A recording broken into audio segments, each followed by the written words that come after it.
What is up, guys? So Crisis on Infinite Earths Hour 1 just came out. It was awesome. If you haven't seen my review for it yet, definitely check that out. It's in the top right corner of this video. But they actually released a trailer for the second part, which I did not expect, and it's pretty awesome because the second part's coming out in like a couple hours after I'm posting this video probably, but still, I wanted to make this trailer breakdown because I feel I have a lot to say, especially after that crazy ending of part 1. So with that in mind, let's watch the trailer and I'll break it down.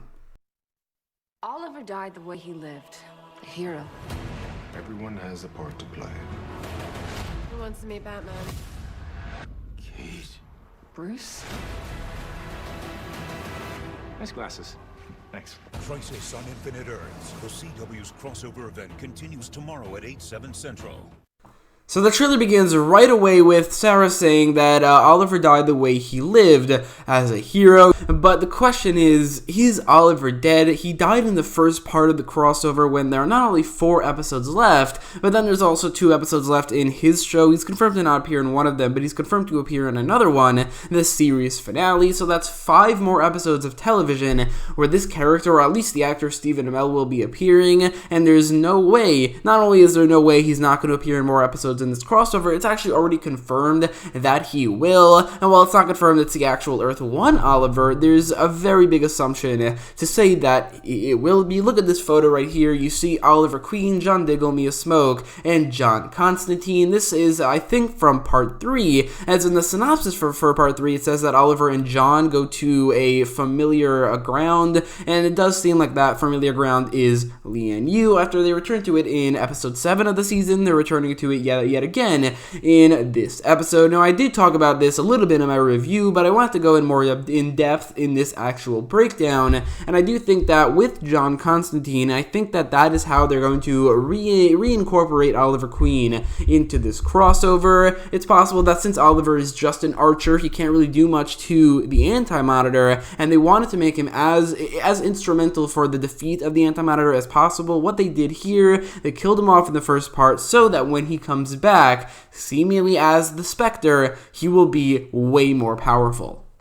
So the trailer shows John Constantine using some magic. He didn't appear in the last episode, but I think that since he's on the actual poster, he's probably going to appear a lot in this crossover. I'm guessing episode 2, 3, 4, and 5 will feature John Constantine, but I think we could assume episode 2, 3, and 5, maybe 4, but maybe not, John Constantine will be appearing. Now, his role in this crossover has, I think, a huge connection to Oliver Queen. In the trailer, the Monitor says everybody has a role right as John Constantine is edited in, or it's obviously that voiceover is edited on top of John Constantine's debut in the crossover, or at least his debut from what we're seeing in this trailer. Now, what I think is happening here is that John Constantine, like you see in this photo, will be taking Mia Smoke and John Diggle to where Oliver is. Oliver is dead. He was killed in the last crossover. It's not a trick by the Monitor. At least this is my theory. He's dead. He sacrifices his life to save 1 billion people, which is one of, if not the most heroic things that anybody has ever done in the Arrowverse, and yet he's not finished. So John Constantine will take Mia and Diggle to where Oliver is, which in my opinion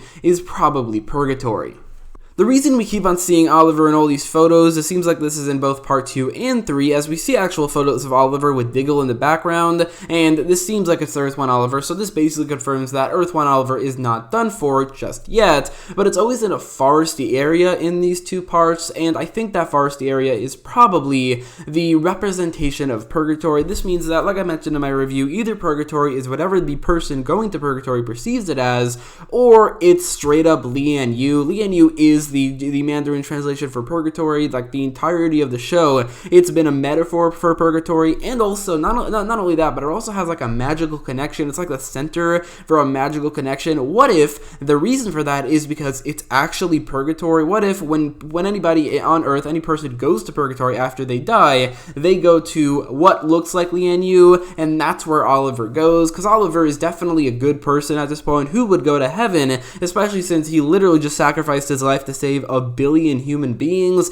However, in the past, he's killed a lot of people. He definitely, I think the season 1 Oliver is not good enough to go to heaven, so maybe right now he's in purgatory until this universe's version or this multiverse's version of God or whoever decides where people go, decides where Oliver goes, so that's why he's currently in purgatory. But with John Constantine being able to go in and out of heaven and hell and probably purgatory, that's going to be his role in the crossover. John Constantine will go to purgatory, and we'll have a lot of scenes with Oliver, I'm guessing, but based off the photos, it seems like he mainly is taking Mia and Diggle. At this point, the two people who are appearing in the crossover with the biggest connection to Oliver, and those 3 characters, I think that's going to be their main role in the crossover. But there is another character who also seems like they're in purgatory that, again, has a connection to Oliver, and that's what I mentioned earlier with Oliver becoming the Spectre.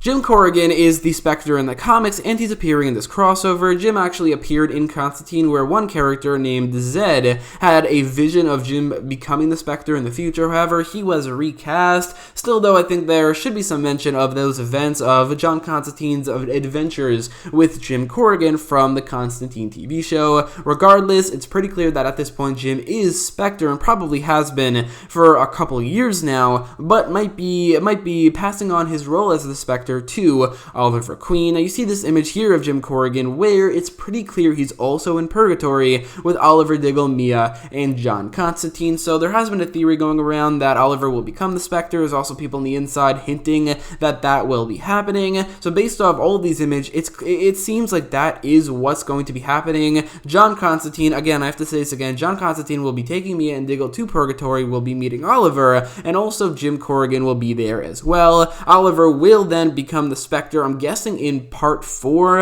of the crossover, which is the Arrow episode, which will probably heavily focus on Oliver Queen. Now, as the Spectre, he will have probably a very similar design to the Green Arrow because the Spectre also wears a green hood, but as the Spectre, he will be powerful enough to maybe even like one-on-one with the Anti-Monitor. I mean, look at this image here from the original Crisis on Infinite Earths comic book. The number 1 character who's going up against the Anti-Monitor, doing more damage than anybody else, is the Spectre, so maybe that's what we're going to be seeing. Again, like I said earlier, Oliver is an archer. He can't do anything against the Anti-Monitor at all, but with how important he is in the Arrowverse and how important he is to the pre-Crisis setup, they wanted to make it so that Oliver would be powerful enough to go up against the Anti-Monitor one-on-one and possibly even defeat him. Maybe defeat him to the point where he then dies from that, because it does seem like Oliver is not going to be surviving this crossover, even if he does become the Spectre for a brief moment.